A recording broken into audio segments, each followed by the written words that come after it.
HDB financial का IPO close हो गया है। अब बारी है इसकी लिस्टिंग की। So in this video we will discuss कि यहाँ पर आपको कौन सी लिस्टिंग स्ट्रेटजी फॉलो करनी चाहिए जिससे आपको मैक्सिमम प्रॉफिट हो, और अगर आपको अलॉटमेंट मिल जाता है तो आपको क्या करना चाहिए, और आपको अलॉटमेंट नहीं मिलता तो आपको क्या करना चाहिए। और साथ में इस वीडियो में हम ये भी जानेंगे कि इस आईपीओ में अलॉटमेंट के चांसेस क्या हैं। तो सबसे पहले अगर मैं बात करूं तो अलॉटमेंट के डेट की, तो 30 जून को अलॉटमेंट की डेट है। और अगर मैं बात करूं लिस्टिंग की तो इसकी लिस्टिंग होगी वो 2 जुलाई को होगी। तो सबसे पहले हम बात करते हैं सब्सक्रिप्शन की। आखिर आईपीओ सब्सक्राइब कितना हुआ है। तो सबसे पहले QIB ने इसको 58 टाइम्स सब्सक्राइब किया है। HNI ने 10.55 टाइम्स सब्सक्राइब किया है। बिग HNI अप्रोक्सीमेट यहाँ पर 12.44 है, और स्मॉल HNI अप्रोक्सीमेट 6.79 टाइम्स यहाँ पर सब्सक्राइब हुआ है। अगर मैं रिटेल कैटेगरी की बात करूँ तो यहाँ रिटेल कैटेगरी उतनी ज़्यादा सब्सक्राइब नहीं हुई है। अप्रोक्सीमेट 1.51 टाइम्स ये ऑलमोस्ट सब्सक्राइब हुई है। और अगर बात करें यहाँ पर एम्प्लॉय कैटेगरी की, तो एम्प्लॉय कैटेगरी में ये हुआ है 6 टाइम्स। और अगर ओवरऑल सब्सक्रिप्शन की बात करें तो 17 टाइम्स ही आईपीओ सब्सक्राइब हुआ है।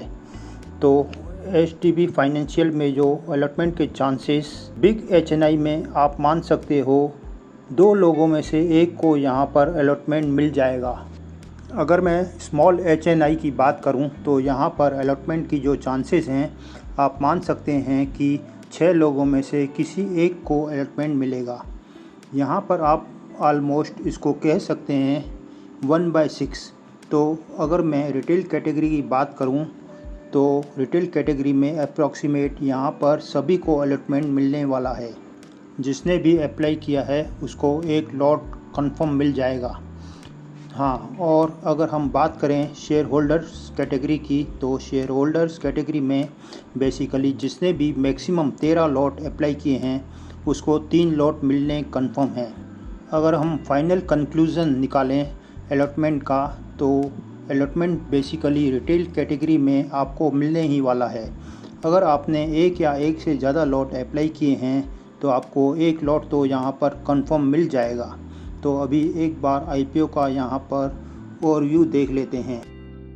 यहाँ पर हाई लेवल पर बेसिकली उसके बाद हम डिस्कस करेंगे लिस्टिंग डे के प्लानिंग की। तो बेसिकली अगर आप बात करोगे एचडीबी फाइनेंशियल, तो ये एक सब्सिडियरी कंपनी है HDFC बैंक की, और बेसिकली ये एक NBFC कंपनी है। अगर मैं बात करूँ वैल्यूएशन की, तो वैल्यूएशन आप कह सकते हैं कि ओके है। आप इसको महंगा भी नहीं कहोगे, सस्ता भी नहीं कहोगे, ठीक ठाक वैल्यूएशन कंपनी लेके आइए। अभी इसके अलावा फाइनेंशियल और अलॉटमेंट चांसेस, तो अभी डिस्कस कर लेते हैं लिस्टिंग डे स्ट्रेटजी की। क्या आपको फॉलो करनी चाहिए जिससे आपको मैक्सिमम प्रॉफिट हो। तो सबसे पहले हम ग्रे मार्केट प्राइस देख लेते हैं। आखिर कंपनी के आईपीओ की ग्रे मार्केट प्राइस कितनी चल रही है। तो एज़ ऑन नाउ जब मैं ये वीडियो शूट कर रहा हूँ तो उस टाइम पे इसकी 10% की डिमांड चल रही है। डैट मीन्स अगर आपको यहाँ पर अलॉटमेंट मिल जाता है और as per current grey market price listing भी हो जाती है, तो यहाँ पर आपको एक लॉट पर 1500 रुपये तक का प्रॉफिट हो सकता है। बट ये कोई फिक्स नहीं होता कि आपको इतना ही होगा, ये थोड़ा बहुत नीचे ऊपर भी हो सकता है। बट आप एक एक्सपेक्टेशन मान सकते हो कि इतना तो हो ही सकता है। तो अगर हम लिस्टिंग डे स्ट्रेटजी की बात करें तो बेसिकली 3 टाइप्स के लोग होते हैं। तो सबसे पहले कि अगर हम बात करें तो जो कि लिस्टिंग वाले दिन ही आईपीओ को यहाँ पर सेल कर देते हैं। मतलब जो भी यहाँ पर अलॉटमेंट मिलता है उसको पहले दिन ही निकाल दिया जाए। तो बेसिकली अगर आपको अलॉटमेंट मिल जाता है 10% के आसपास, तो यहाँ पर उसमें प्रॉफिट बुक कर सकते हो, बिकॉज़ इतनी ही ग्रे मार्केट प्राइस दिखा रही है। अब सेकंड आते हैं हमारे शॉर्ट टर्म वाले। अब शॉर्ट टर्म वाले क्या करते हैं, वो थोड़े टाइम के लिए शेयर्स को होल्ड करते हैं तो उस केस में क्या हो सकता है। देखो, शॉर्ट टर्म में श्योरिटी नहीं दे सकता कि आपको इस आईपीओ में प्रॉफिट होगा, बट अगर मार्केट अच्छा परफॉर्म करती है जैसे अभी रिसेंटली परफॉर्म कर रही है तो एब्सोल्युटली यहाँ पर आपको 25 से 30% का शॉर्ट टर्म में भी गेन हो सकता है।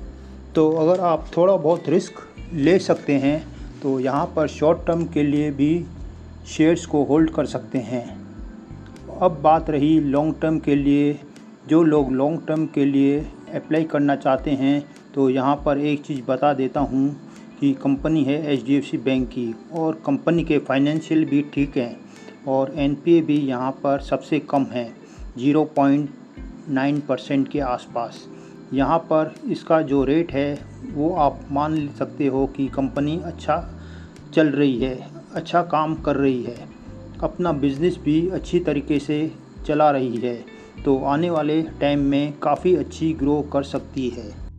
ऑलरेडी काफ़ी अच्छी ग्रो हो चुकी है बिकॉज़ 61,000 का यहाँ पर मार्केट कैप है। तो लॉन्ग टर्म में अगर मैं पर्सनली अपनी बात बताऊं तो मैं यहाँ पर इस आईपीओ में शॉर्ट टर्म के लिए सोच रहा हूँ कि यहाँ पर 15-20 दिन या 25 दिन यहाँ पर वेट करता हूँ, क्योंकि मार्केट कंडीशन अभी ठीक है। क्योंकि बुल रन जब होता है तो उस केस में आईपीओ की मौज आती है। तो मैं अभी क्या सोच रहा हूँ इसमें, मेरे को बेसिकली मैंने बहुत सारे लॉट्स अप्लाई किए हैं तो मैं 1-2 लॉट्स तो सेम डे में सेल कर दूंगा, बट यहाँ पर कुछ लॉट्स क्या करूँगा, सेम डे पर सेल नहीं करके उनको शॉर्ट टर्म के लिए होल्ड करने वाला हूँ। मैं इस आईपीओ में अभी फ़िलहाल लॉन्ग टर्म के लिए होल्ड नहीं करूँगा, बट अगर आपका व्यू है लॉन्ग टर्म का तो आप कर सकते हैं। चलिए दोस्तों, वीडियो यहीं समाप्त करते हैं। वीडियो अच्छा लगा हो तो लाइक और सब्सक्राइब कीजिएगा और कमेंट्स में बताना कि आपने कितने लॉट्स अप्लाई किए हैं और किस कैटेगरी में किए हैं। Okay, good luck. आपका दोस्त भगवान पुरस्वानी।